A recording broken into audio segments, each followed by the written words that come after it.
Welcome to Finaco Connect. In the previous video, we covered how to scan invoices and push them to Tally using the invoice scanner. If you haven't watched that yet, I'd recommend checking it out first. In this video, I'm going to walk you through the additional features and configuration options available in the invoice scanner utility. Let's get started. First, open in Excel. You can see this Open in Excel button here. Clicking it exports all line items data to an Excel sheet where you can review and make bulk edits. Once done, click the Load from Excel button to bring the corrected data back into the scanner.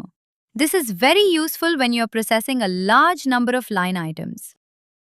Now let's look at the Scanner Manager. This is where you manage everything related to invoice scanning: your scan history, client profiles, mappings, and scanner settings. Now let me open the Scanner Manager. It has 4 tabs. Let me walk through each one. Starting with the Scan Invoices tab. At the top of this page, you can see some important information: the currently connected company name, the client name linked to this company, the scanner link for that client, and the PIN. You can copy the link directly from here to share with your client. Below that, you can see all the invoices organized as bundles. A bundle is a group of invoices scanned in one session. When you scan invoices back to back, they are grouped together as a single bundle. Clicking on any bundle expands it to show all the individual invoices inside. And up here, you can see the filter options. You can filter by source, filter by status, and by category. To bring a bundle back into the main invoice scanner, select it and click this Load to Scanner button. Next, the Clients tab. This shows all client profiles under your Finaco Connect account, across all companies, not just the one currently connected. At the top here, you can see the admin scanner link and admin PIN.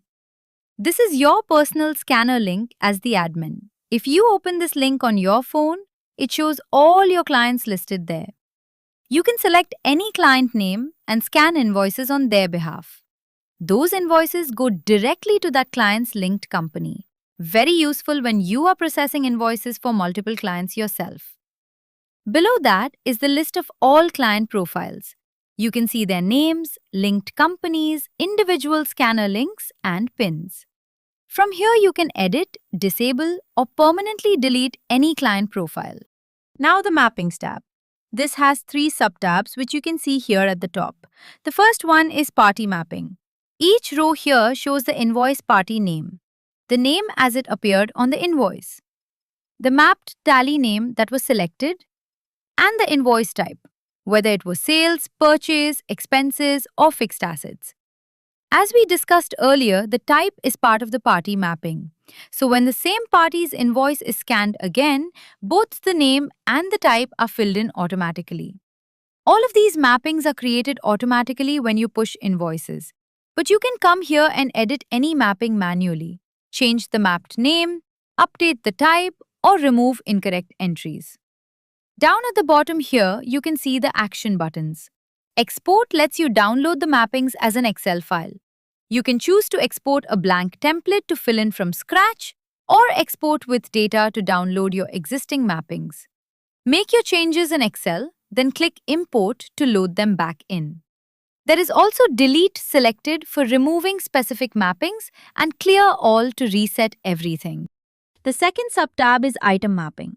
Same concept but for stock items and units. Each row shows the party, invoice item name, mapped tally item, unit, and ledger. You can see the same Export, Import, Delete, and Clear All buttons here at the bottom. These mappings are also auto-created when you push invoices, and you have full control to modify them manually. And the third sub-tab is Ledger and Vouchers. This is where you configure the ledger mappings and voucher type mappings that are used when pushing invoices to Tally. You can set which GST ledgers, expense ledgers, and voucher types should be used for different invoice categories. And the last tab is Settings. Let me go through the key options here. And here you can see the tolerance settings. There are two values. Taxable amount tolerance. This is the acceptable difference on each line item between the calculated taxable value, which is quantity multiplied by rate minus discount, and the taxable value that appears on the invoice. GST calculation tolerance. This is the acceptable difference between the calculated GST amount, which is the taxable value multiplied by the GST rate, and the GST amount shown on the invoice. Setting these to 1 or 2 rupees will prevent minor rounding differences from triggering unnecessary validation warning. Cost Center. If your company uses cost centers in Tally, you can enable it here. There are two modes available. Common Cost Center, where you select one cost center per invoice and that cost center applies to all line items and expenses within that invoice. Individual Cost Center, where you can assign a different cost center to each individual line item and each expense separately within the same invoice. Once you enable this, the cost center selection will appear on the invoice detail panel. Next, Narration. When you enable this option, a narration field appears on the invoice scanner page. You can type a custom narration for each invoice before pushing. There is also an autofill narration option here. When you enable this, you can set a narration format for each invoice type. You can see the format settings right here. The system generates the narration based on your format template and fills it in automatically. You can always edit the auto-generated text before pushing.